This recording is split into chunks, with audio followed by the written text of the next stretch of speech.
Hello student, good morning everyone.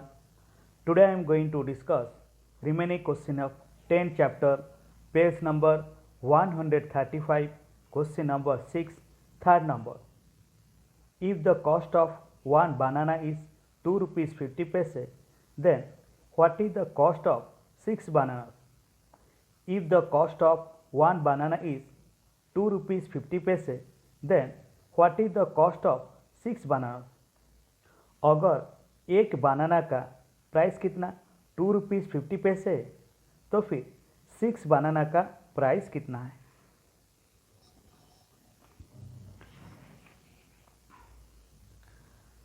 तो एक बनाना का यहाँ पे प्राइस दिया गया दैट इज 2 रुपीज़ 50 पैसे। तो 6 बनाना का प्राइस कितना होगा। सो 2 रुपीज़ 50 पैसे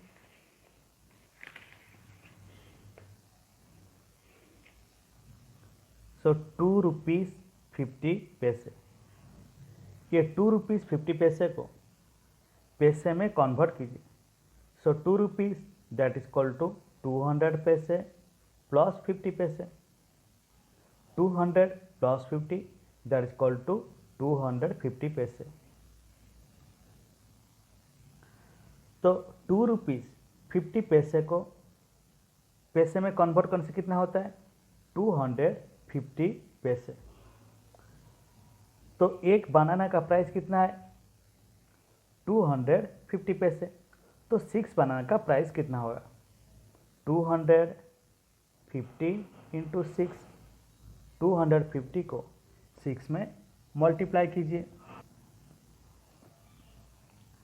6 0 जार 0, 6 5 जार 30, राइट डाउन 0 कैरी 3, 6 2 जार 12 plus 3, 12 plus 3 that is equal to 15। So 1500 पैसे। तो 6 बनाना का कितना प्राइस है 1500 पैसे। ये 1500 पैसे को रुपीस में कन्वर्ट करना तो कैसे कन्वर्ट करते हैं। ये 1500 में 100 को डिवाइड कीजिए। जब पैसे को रुपीस में कन्वर्ट करेंगे वो टाइम में क्या वो पैसे में 100 डिवाइड करते हैं। तो ऊपर 2 0 कटाई करो नीचे 2 0 कट कीजिए। तो अभी 15/1 that is equal to 15 rupees. तो 6 बनाना का प्राइस कितना है 15 रुपीज़।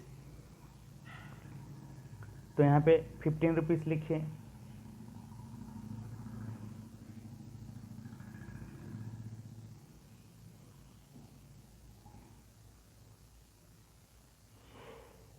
₹15।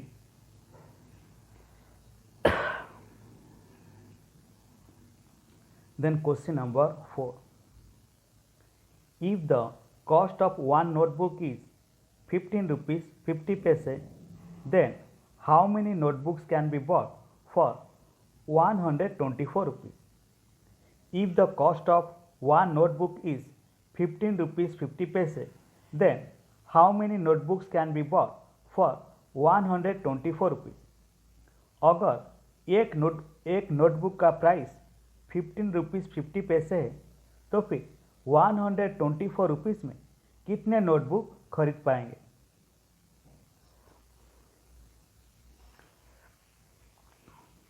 तो यहाँ पे एक नोटबुक का प्राइस दिया गया दैट इज 15 रुपीज़ 50 पैसे।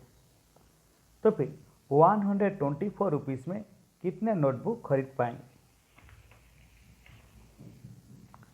तो यहाँ पे 124 रुपीज़ 124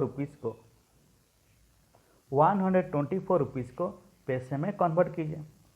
जब रुपीज़ को पैसे में कन्वर्ट करते तो रुपीज़ में 100 मल्टीप्लाई करते 124 इंटू 100। तो 124 को 100 में मल्टीप्लाई कीजिए। So that is equal to 1 1 2 4 0 0 that is 12,400 पैसे।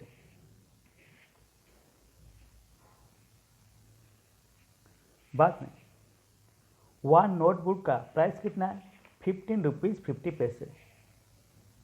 15 रुपीज़ 50 पैसे। तो 15 रुपीज़ 50 पैसे को पैसे में कन्वर्ट कीजिए।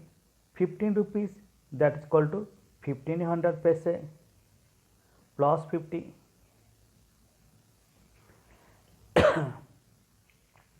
1500 plus 50 that is equal to 1550 पैसे। सो 15 रुपीज़ 50 पैसे दैट इज इक्वल टू 1550 पैसे। तो अभी तो वन नोटबुक का प्राइस कितना है 1550 पैसे। तो फिर 124 रुपीज़ में कितने नोटबुक खरीद पाएंगे, दैट मीन्स 12,400 पैसे में कितने नोटबुक खरीद पाएंगे। तो कैसे मालूम होगा, तो उसको डिवाइड करने से 12400 divided by 1550।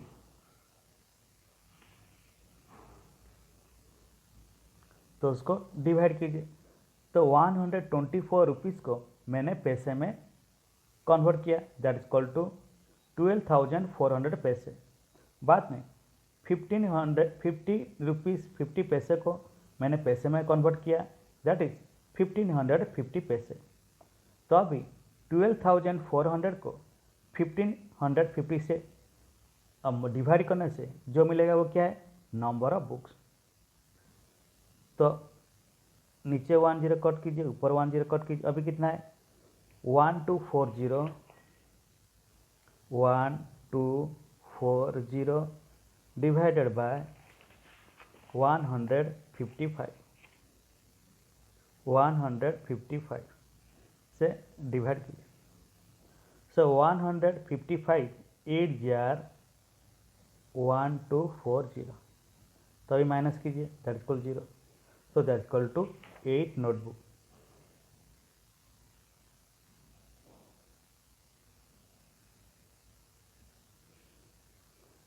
तो फिर 124 रुपीज़ में कितने नोटबुक खरीद पाएंगे, 8 नोटबुक खरीद पाएंगे।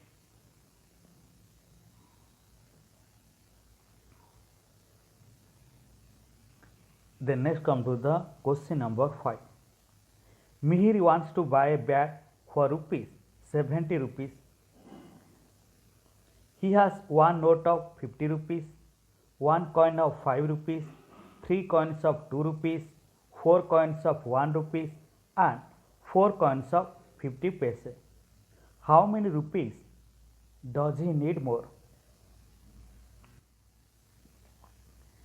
Mihir wants to buy a bag of 70 rupees.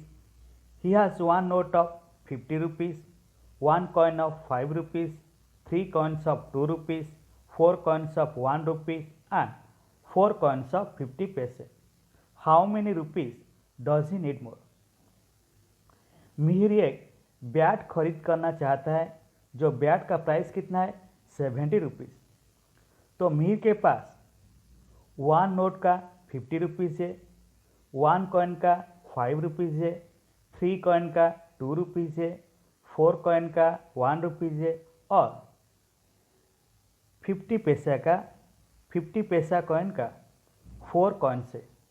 How many rupees does he need more? तो फिर मिहिर को और कितना पैसा चाहिए बैट खरीद करने के लिए? तो सबसे पहले मिहिर के पास जो अमाउंट है, जो पैसा है, उसको टोटल करते। He has one note of 50 rupees, one note of 50 rupees that's equal to 50 rupees. Then one coin of 5 rupees, one coin of 5 rupees that's equal to 5 rupees. Then 3 coins of 2 rupees, 3 coins of 2 rupees, 2 rupees का 3 coin है, so 2 3 जार 6 rupees. Then 4 coins of 1 rupees, 4 1 जार 4 rupees. Then 4 coins of 50 पैसा, तो 50 पैसा कितना है 4 है, तो कितना रुपीज होगा दैट इज कॉल्ड 2 रुपीज। तो ये टोटल इसको ये सभी को प्लस करते हैं तो टोटल कितने पैसे मीर के पास है मालूम हो जाएगा। 0 + 5 5, 5 + 6 11, 11 + 4 15, 15 + 2 17, write down 7 carry 1, 5 + 1 that is equal to 6। तो मीर के पास कितना रुपीज है 67 रुपीज है। तो बैट खरीदने के लिए मीर को कितना पैसा चाहिए 70 rupees. So 70 minus 67, so 0 minus 7 not possible, borrow 1 tens from 7, then 7 changes to 6 and 0 changes to 10, 10 minus 7 that is equal to 3, 6 minus 6 that is equal to 0, so 3 rupees। तो फिर मीर को बैट खरीद करने के लिए और कितना रुपीज चाहिए 3 रुपीज चाहिए।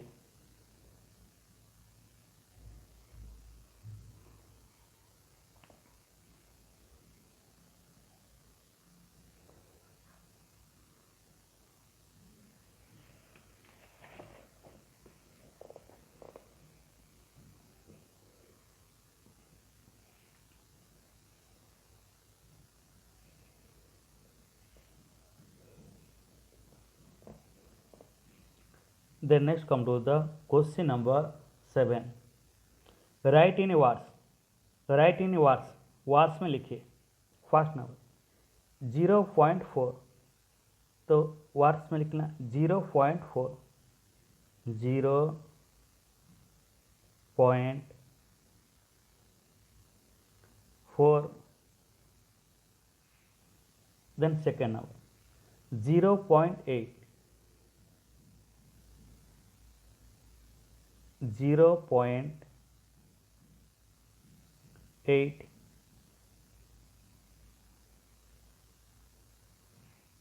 then third number 0.09,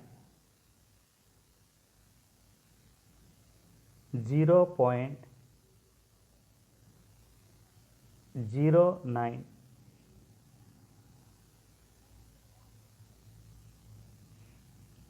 then fourth number 1.6,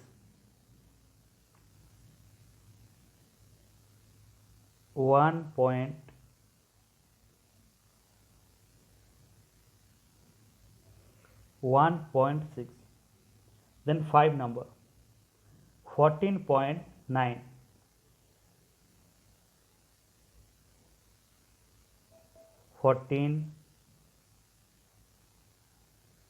14.9, then 6 number 0.25,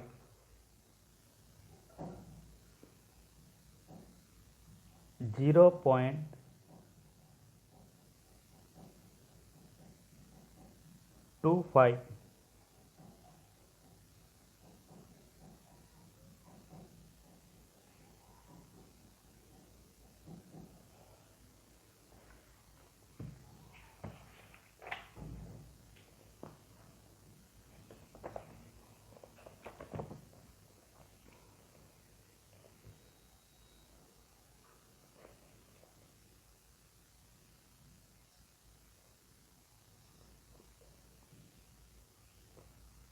then 7 number 6.75,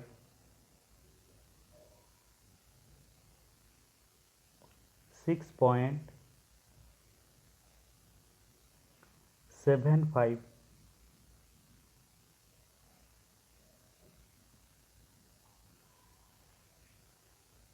then 8 number 3.07,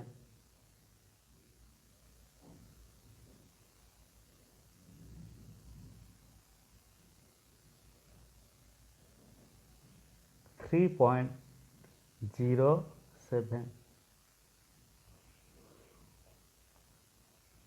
Then question number 8. Write in figures. Write in figures. Figures में लिखिए. First number 5 integer and 7 tenth. 5 integer and 7 tenth. 5 integer 7 tenth. 7 tenth means 7/10. Then second number 13 integer and 9 tenth. 13 integer and 9 tenth. 13 integer and 9 tenth. Then third number 18 integer and 1200. 18 integer and 1200. 18 integer, so 18 integer 1200.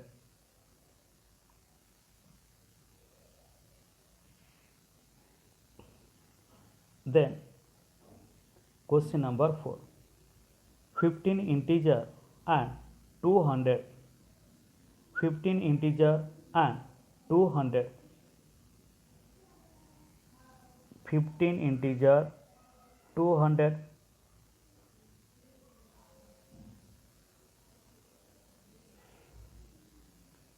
Then 5 number 7 integer and 7700. 7 integer and 7700. 7 integer and 77 by 100. Then 6 number 700. 700, so that is 7 by 100. Then 7 number 6400. 6400. 64 by 100. Then 1 integer and 6 tenth. 1 integer and 6 tenth. 1 integer and 6 tenth means 6 by 10.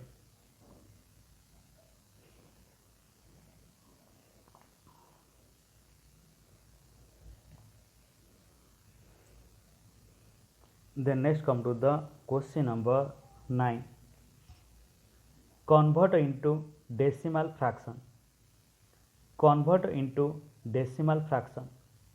Decimal fraction में convert कीजिए. First number 5/10. तो 5/10 को decimal fraction में convert करना. सो 5/10, सो that is, तो 1 में कितना zero है? 1 जीरो है. तो फिर डेसिमल पॉइंट के बाद 1 डिजिट आना चाहिए. तो 5/10, तो ऊपर जो नंबर है वो नंबर को लिखिए. तो 5 पे 5 को लिखिए. बाद तो 1 में 1 जीरो है, इसका मतलब डेसिमल पॉइंट के बाद 1 डिजिट आना चाहिए. तो यहाँ पे मैंने डेसिमल पॉइंट का, तो 5, that is 0.5. 5/10 that is equal to 0.5. Second number 14/100. तो 14/100 को डेसिमल फ्रैक्शन लिख लें, तो आप 14 लिखिए. बाद में 1 में कितने जीरो है? 2 जीरो है. तो डेसिमल पॉइंट पर कितना डिजिट आया? 2 डिजिट आना चाहिए. तो देखिए डेसिमल पॉइंट दिया अभी 1 4 2 डिजिट है, तो यहाँ पे 0 लिख दीजिए. 0.14. Third number 8/100. 8/100 को डेसिमल फ्रैक्शन में लिखना है. तो ऊपर जो नंबर है वो नंबर लिखिए. 8 मैंने लिखा है. बाद में 1 में कितना जीरो है? 2 जीरो है. तो 1 में 2 जीरो मतलब डेसिमल पॉइंट के बाद कितना डिजिट आना चाहिए? 2 डिजिट. तो यहाँ पे तो यहाँ पे 0 एक लिख दीजिए, तो यहाँ पे पॉइंट दीजिए 0, तो 0.08